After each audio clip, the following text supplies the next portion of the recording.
अगर हम मुस्लिम ना होते आपके हिंदुस्तान में तो बीजेपी का तो खाता ही नहीं खुलता। आप चेक रिपब्लिक में निखिल गुप्ता बैठा है, लेके आओ ना उसको। कुलभूषण यादव पाकिस्तान में बैठा है, लेके आओ ना। कतर में हमारे फौजी बैठे, लेके आओ ना उनको। अरे कहाँ तुम्हारी देशभक्ति है? अरे निखिल गुप्ता को लाओ, इस कानून में इस्तेमाल करो, मगर वो नहीं बोलेंगे। ये बांग्लादेश की बात बहुत करते हैं, बांग्लादेश का जीडीपी हमसे बेहतर है, और वही नहीं, हमारे यहाँ के बच्चे 9,500 वहां पढ़ते हैं और उनके सिर्फ 2,000-2,600 बच्चे यहाँ पढ़ते हैं। मैं आज जद पे हूं तो इतना खुशगुमान न हो, चिराग सबके बुझेंगे, हवा किसी की नहीं। हम डरे नहीं हैं, हम सिर्फ सरकार से अपील कर रहे हैं कि हमें अपना समझिए, हम आपके अपने हैं, इस देश के नागरिक हैं, और आप ताकत में है। संख्या बल के आधार पर बिल हो सकता है आप पास करा ले, लेकिन आपको यह बात समझनी पड़ेगी कि हम तो वो तारीख हैं, जहनों में रहना है जिसे, कागजी पुर्जे नहीं जो फाड़ डाले जाएंगे।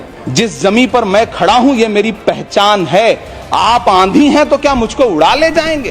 मुझसे पूछा जा रहा है कि 500 साल पहले तुम्हारी मस्जिद थी, नहीं थी? ख्वाजा अजमेरी की दरगाह कह रहे नहीं है। अरे सर, अगर मैं इस पार्लियामेंट में खोद दूं, इसमें गड़ा कर दूं, तो खाने जहां का हिस्सा मिलेगा तो मेरी हो जाएगी ये। What has change, please tell me. वजीर आजम कहते हैं कि वक्फ का ताल्लुक संविधान से नहीं है। अरे कौन पढ़ा रहा है वजीर आजम को? आर्टिकल 26 पढ़ा लीजिए। खुदाई चल रही है इस देश में, कई जगह खोदे जा रहे हैं। एक खुदाई हम सब सांसद मिलके करें। किसान विरोध करे, देशद्रोही है।